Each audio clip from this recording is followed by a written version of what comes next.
The rain fell in a cold, steady curtain as I stood beside my father's grave. The cemetery was quiet, except for the soft sound of water hitting the dark soil.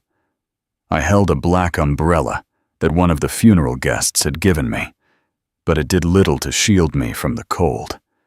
My fingers trembled around the handle while tears slipped down my cheeks. The funeral had ended minutes ago. The priest had spoken his final words, and the last handful of dirt had been tossed onto the coffin. Everyone had slowly walked away, leaving me standing there alone with the scent of wet earth and lilies filling the air. My father was gone. Later that afternoon, I sat in the dusty office of our family lawyer, a tired old man who had known my father for years. I watched as he adjusted his glasses and opened a thick folder on his desk. His expression told me the news before he even spoke. "Lily," he said gently, "I'm afraid the situation is worse than you realize." My heart sank. My father had been a brilliant man, but he had trusted people too easily. During his long illness, he had taken business loans and medical debts that he believed he could repay once he recovered. But he never got that chance. The numbers in the file were overwhelming. Debt after debt, loan after loan. I felt the room spinning. "The bank will be foreclosing on the house," the lawyer continued softly. "You have 30 days. 30 days. The house was the only home I had ever known. Every room held memories of my parents, my mother's roses in the garden, my father reading in the small den by the fireplace. Every corner of that place was a piece of my life. And now, I was about to lose it. 2 days later, I was sitting in the half-packed living room surrounded by cardboard boxes when someone knocked on the door. I wiped my face and opened it. The man standing there looked like he belonged to another world. He was tall and sharply dressed in a perfectly tailored suit that looked expensive enough to pay my debts twice over. His dark hair was neatly styled, and his face was handsome, but serious. His eyes were cold and intense as they studied me. I recognized him immediately. Michael Whitmore. Everyone in the city knew his name. He was one of the most powerful lawyers in the country. People called him a legal shark because he never lost a case. He didn't smile. He didn't offer condolences. "Miss Anderson," he said calmly, "I understand you are in a difficult position." His voice was deep and smooth, but there was no warmth in it. I crossed my arms. "If you're here to offer legal services, Mr. Whitmore," I replied, "I can't afford you." Something flickered in his eyes. Not humor. Something colder. "I'm not here to offer my services," he said. He stepped inside without waiting for an invitation.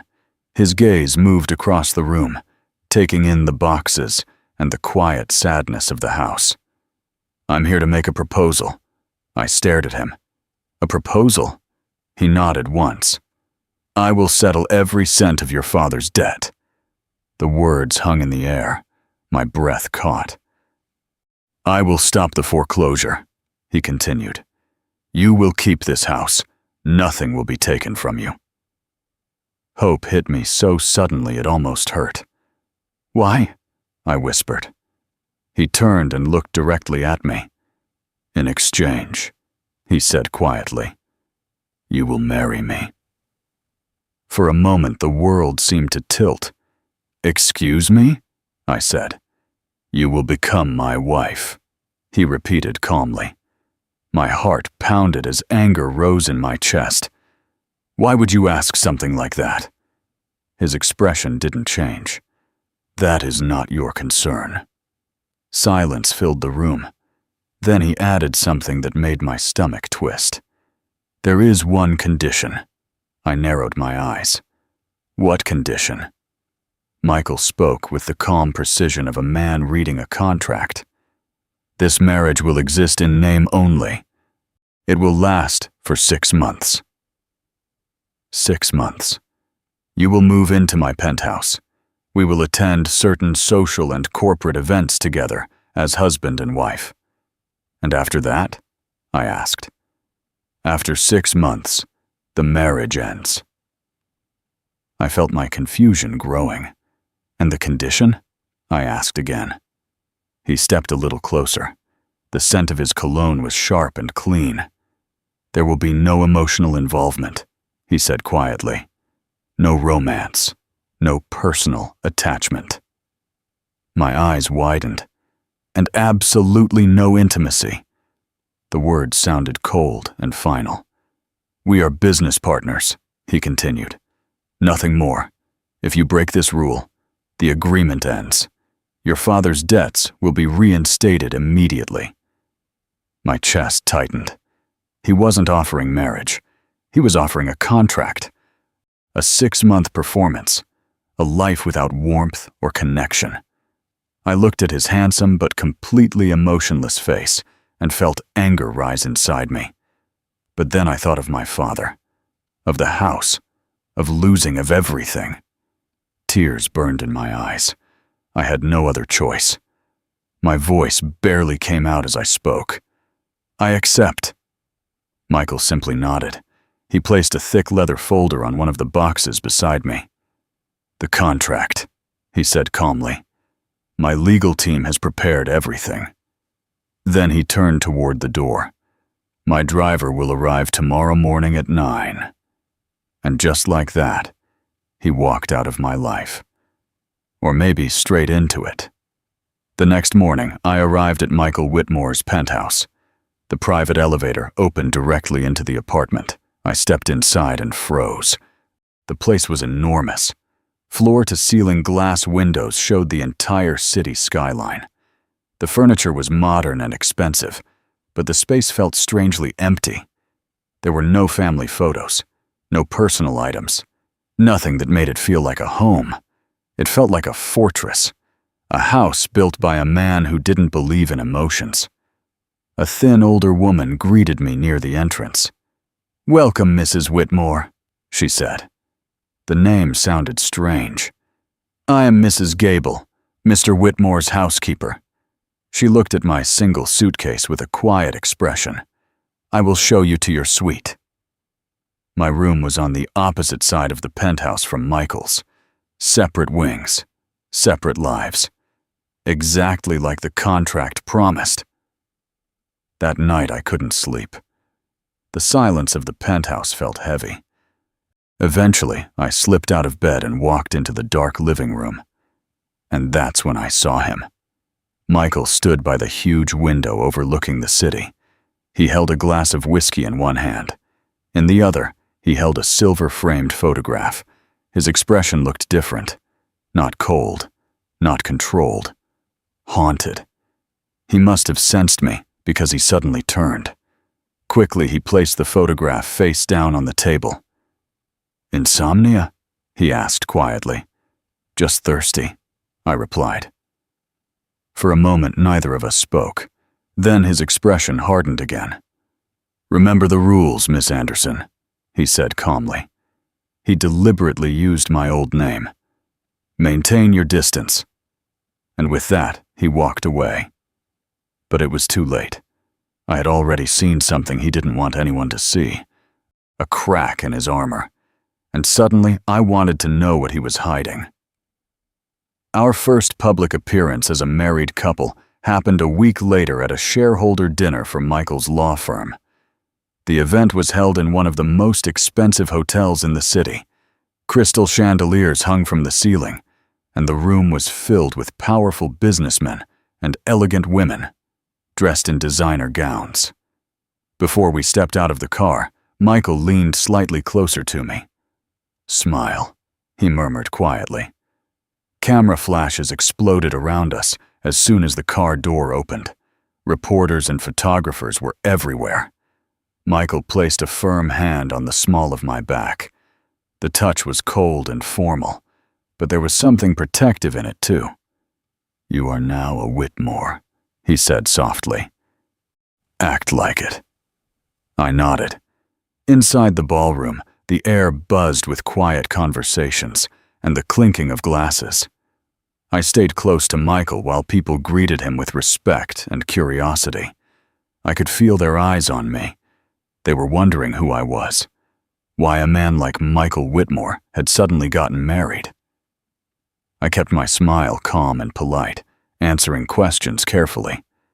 To my own surprise, I handled the conversations well, but the real challenge came later.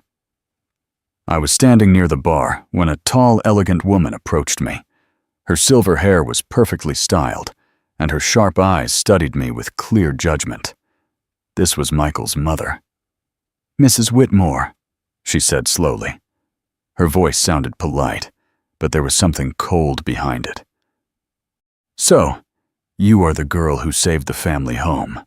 I felt the insult immediately. "My son has always had a weakness for charity," she continued.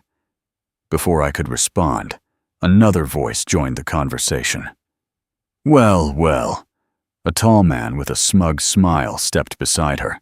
His eyes moved over me in a way that made my skin crawl. "Whitmore," he said with a mocking tone. I recognized him from the news. Connor Hale, Michael's biggest rival. "I see you've expanded into the domestic market," he said with a small laugh. Then he looked directly at me. "What was the closing price on this one?" The insult hung in the air like poison. My cheeks burned with humiliation. Before I could say anything, a calm voice cut through the tension. "My wife," Michael said quietly. I turned and saw him walking toward us. His expression looked calm, but his eyes were ice cold. He stopped beside me and placed his hand on my arm. He looked directly at Connor Hale. "My wife," he repeated slowly, "is worth more than your entire portfolio." The room fell silent. "I suggest you remember that."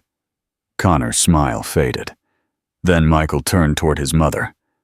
"As for charity," he said calmly, "I am simply protecting my most valuable asset." His words sounded like part of our contract, but the anger in his eyes told a different story. He leaned down slightly, so only I could hear him. "Shall we go?" I nodded. He guided me away from the crowd without another word. The ride home was silent. Finally, I spoke. "Thank you." He kept his eyes on the road. "It was part of the agreement," he replied. But I noticed something else. His hands were gripping the steering wheel tightly. A week later, we attended a charity art auction. The event was held in a beautiful hall filled with paintings and sculptures.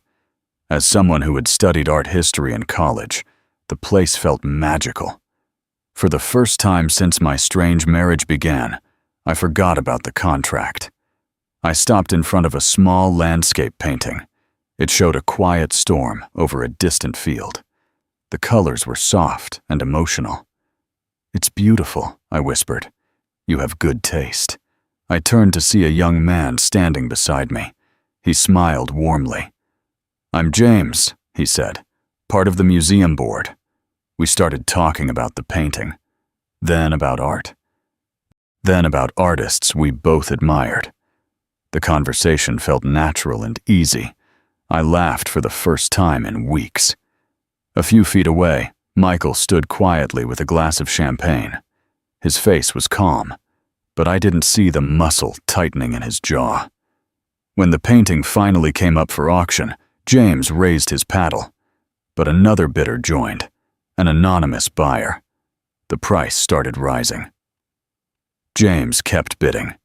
The anonymous buyer immediately countered each time.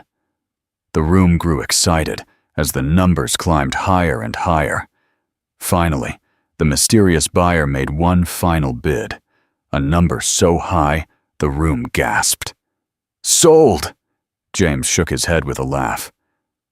"Well," he said to me, "someone wanted it more than I did."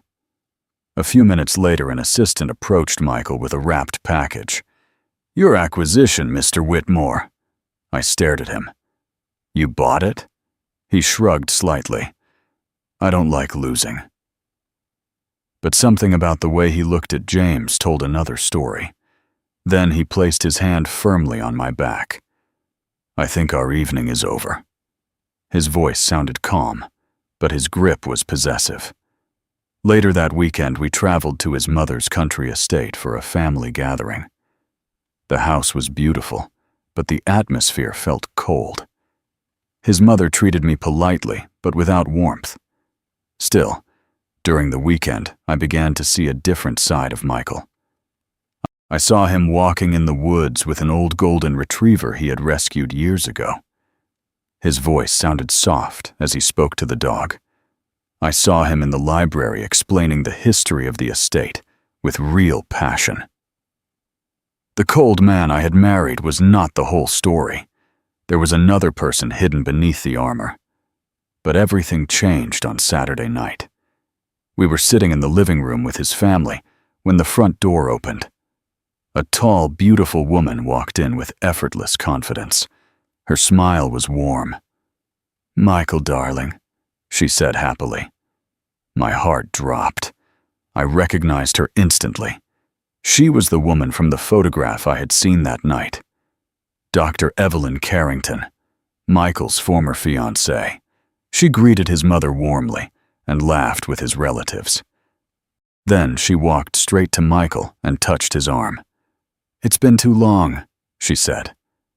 The room suddenly felt smaller. They began talking about old vacations and shared memories, inside jokes, stories. I sat quietly on the couch, holding a glass of wine. No one spoke to me. No one included me. Not even Michael. Every time he glanced at me, there was guilt in his eyes. But he said nothing. The pain in my chest grew sharper with every passing minute. And finally, I realized something I had been trying to ignore. I had fallen in love with my cold, complicated husband, and he still belonged to someone else. I stood slowly. "Excuse me," I said softly. No one stopped me. I walked outside into the cold night air. The rain began falling again as I walked through the garden. Tears mixed with the rain on my cheeks. Footsteps approached behind me. "Lily!" Michael's voice. He looked soaked from the rain. "You'll get sick out here," he said. "What does it matter?" I replied bitterly. "I'm just part of your contract." He flinched. "Who told you that?" "No one had to," I said. I looked straight at him. "This marriage exists because you owe my father something." He froze. "Tell me the truth," I demanded. For a moment he said nothing. Then he sighed. "Yes." The word felt like a knife in my chest. "Your father made me promise," he admitted quietly. "He made me promise I would take care of you." The world seemed to collapse around me. "So that's all I am?" I whispered. "A promise?" Before he could answer, I pushed him away. "I don't want your charity," I cried. "I want to go home." I turned and ran into the rain, but seconds later I heard him chasing after me. Michael caught up with me on the long private road outside the estate. The rain was pouring hard now, soaking both of us within seconds. He grabbed my arm gently to stop me. "You can't go like this, Lily," he said breathlessly. "Let go of me," I cried, trying to pull away. "I'm done, Michael. I'm done being your responsibility. Your good deed." His jaw tightened. "You're not a good deed," he snapped. "Then what am I?" I demanded. "Give me one real reason to stay. Not a promise to my father. Not a debt. One real reason." For the first time since I had met him, Michael Whitmore looked completely lost. He opened his mouth, but no words came out. The rain ran down his face as he stared at me like he was searching for something he had never said before. Then, suddenly, he pulled me toward him. His hands slid into my wet hair as he kissed me. The kiss was desperate and fierce. All the rules we had agreed to shattered in that moment. At first, I tried to push him away, but then, something inside me broke. I wrapped my arms around his neck and kissed him back with the same intensity. All the confusion and love I had been hiding poured into that moment. When the kiss finally ended, we stood there, breathless in the rain. "And now what?" I whispered. He looked at me with eyes that were no longer cold. "I don't know," he admitted honestly. For the first time since I met him, Michael Whitmore didn't have control of the situation. And strangely, that made the moment feel real. But the next morning, everything changed again. I found him in the library of the estate, looking tired and thoughtful. "I'm leaving," I told him quietly. Panic flashed in his eyes. "No, Lily, wait. We can fix this." I shook my head. "You broke the rules in a moment of emotion," I said calmly. "That's not the same as choosing me." The truth hung heavily in the room. "You need to figure out what you really want," I continued. Then I walked away. Back to the small house my father had left behind. Back to the only place that felt like home. For Michael, my departure felt like a silent disaster. The penthouse that had once been his safe, controlled world now felt empty. Every room reminded him of me. The chair where I used to sit, the music I sometimes played, the quiet conversations we had shared. And slowly he realized something important. He loved me. Not because of a promise, not because of a debt, but because I had changed him. But loving me wasn't enough. He needed to tell the truth. One evening, he opened a locked safe in his office and removed an old sealed envelope. It had been written years ago by my father. Michael had been told to open it only in an emergency. His hands trembled as he unfolded the letter. Inside was the truth. Years earlier, Michael had been framed in a financial scandal by Connor Hale. His career was about to be destroyed. My father had discovered the truth, but Connor Hale threatened to ruin my father's reputation if he exposed him. So my father made a sacrifice. He allowed himself to take the blame. He resigned quietly and protected Michael's future. But he made one request. If anything ever happened to him, Michael must take care of his daughter. Michael sat in silence after reading the letter. Everything he had built in life had been possible because of my father. And now he knew what he had to do. The next day he drove to my house. I was in the garden tending the rose bushes my mother had loved. He walked toward me quietly. "I think you deserve to know the truth," he said. He handed me the letter. As I read it, tears filled my eyes. My father had sacrificed his name to save another man, a man he believed in. When I finished reading, I looked at Michael. "I need time," I whispered. He nodded and left without arguing.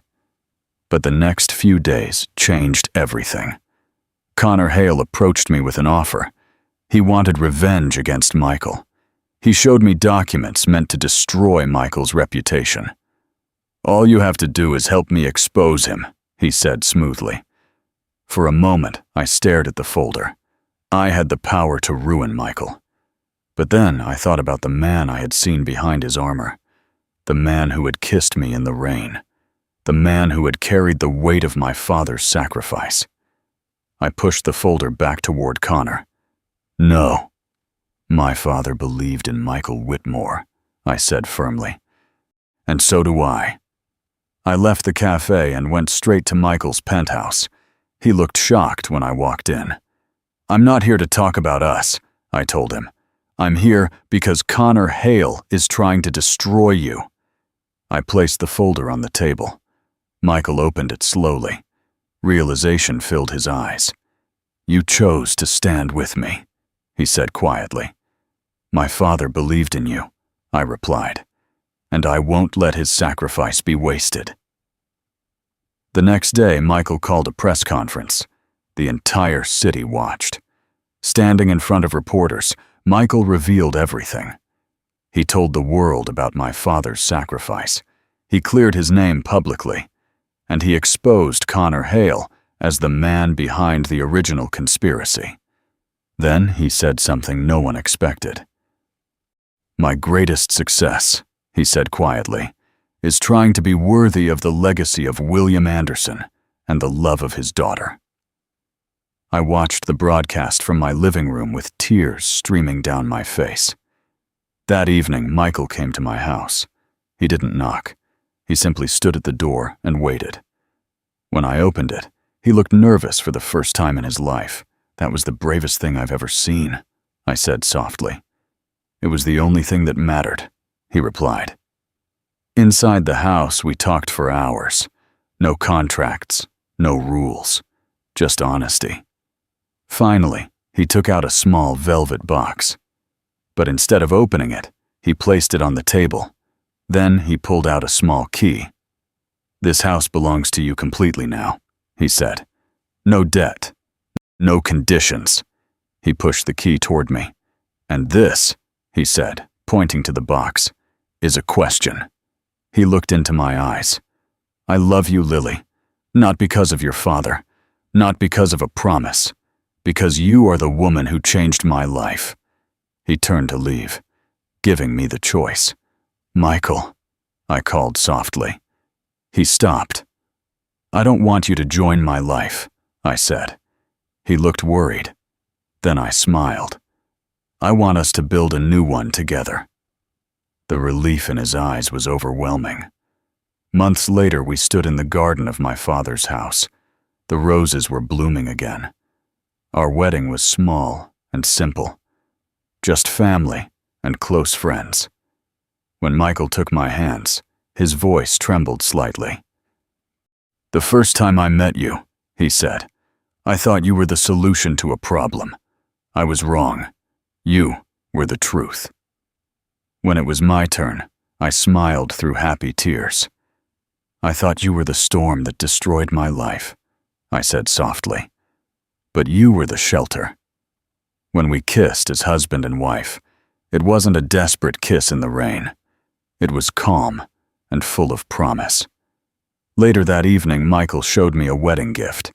It was the same painting from the art auction. "The moment I saw you looking at this painting," he confessed, "I knew I wanted to see that look in your eyes forever." I laughed softly. "Our 6-month contract is finally over," I teased. He pulled me into his arms. "Yes," he whispered. "Now the lifetime agreement begins. And the only condition," he said gently, "is that you never leave me." "Deal," I whispered. And this time, there were no contracts, only love.